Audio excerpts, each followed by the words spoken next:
ذی الحج کے اس پہلے عشرے سے 10 سے لے کر 12 تاریخ تک 10، 11، 12 یہ 3 دن قربانی کے ایام ہیں۔ ان قربانی کے ایام سے پہلے اور قربانی کے ایام کے بعد اللہ تبارک و تعالیٰ کی طرف سے ایک عجیب اور عظیم تحفہ مسلمانوں کو دیا گیا جس کا نام ہے تکبیرات تشریق۔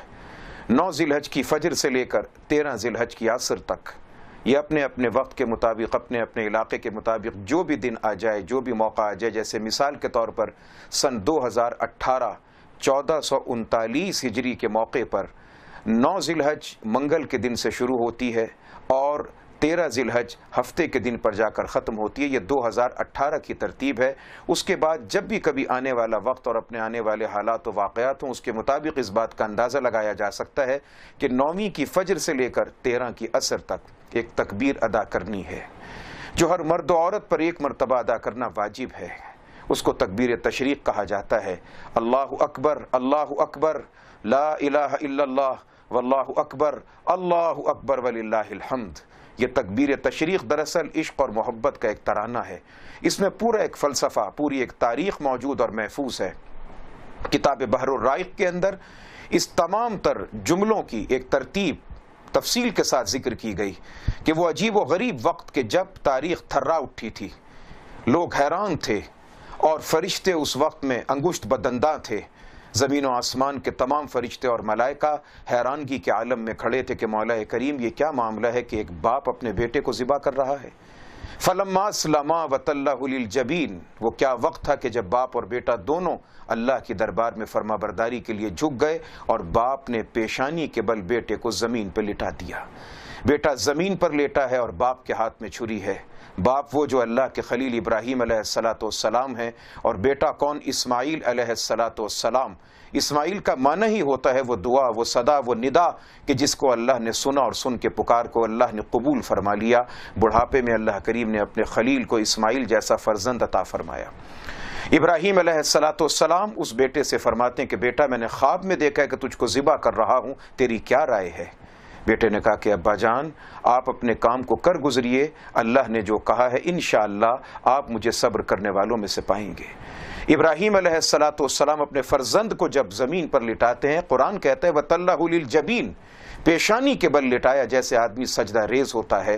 اور ابراہیم علیہ السلام جب اپنے فرزند دلبند کو ذبح کرنا چاہ رہے تھے تو اس وقت میں زمین و آسمان کے ملائکہ کی زبان پر ایک ترانہ دیوانہ وار جاری تھا، اللہ اکبر، اللہ اکبر، اللہ اکبر، اللہ تو سب سے بڑا ہے، اللہ تو سب سے بڑا ہے۔ پروردگار یہ کیا ہو رہا ہے کہ ایک باپ اپنے بیٹے کو اپنے ہاتھوں سے ذبح کر رہا ہے؟ ابراہیم علیہ السلام کے گوش مبارک تک جب یہ آواز پہنچی تو ابراہیم علیہ السلام کی مقام خلت جوش میں آتا ہے اور اللہ کی محبت کے سرشار ہو کر، اللہ کی محبت میں سرشاری کے ساتھ ابراہیم خلیل اللہ کی زبان پر یہ ترانہ جاری ہوتا ہے، لا الہ الا اللہ واللہ اکبر، اے اللہ تیرے سوا کوئی معبود نہیں، تو سب سے بڑا ہے۔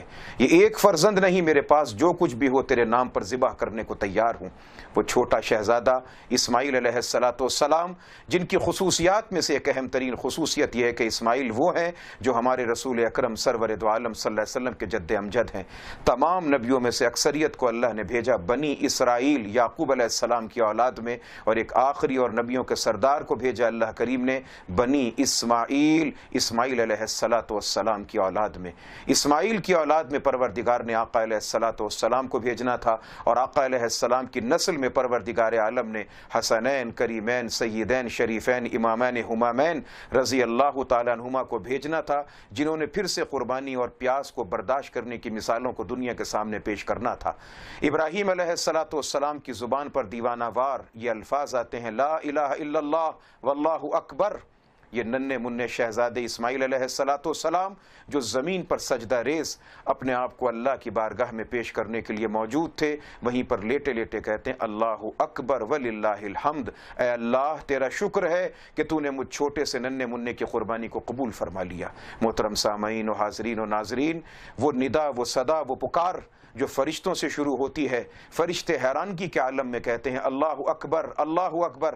ابراہیم علیہ السلام اللہ کی محبت کے جوش میں سرشار ہو کے فرماتے ہیں لا الہ الا اللہ واللہ اکبر، اور جناب اسماعیل علیہ السلام فرماتے ہیں اللہ اکبر وللہ الحمد۔ یہ جملے جو باپ کے بیٹے کے فرشتوں کی زبان سے محبت کے ادا ہوئے، اللہ تبارک و تعالیٰ نے ان کی حفاظت فرمائی۔ اب 9ویں کی فجر سے لے کر 13 کی عصر تک ہر مسلمان مرد و عورت پر، چاہے وہ نماز با جماعت ادا کرے یا اپنے گھر میں اکیلے نماز پڑھے، اس بابرکت تکبیر کو ایک مرتبہ پڑھنا اس کے لیے ضروری ہے، اس پر واجب ہے۔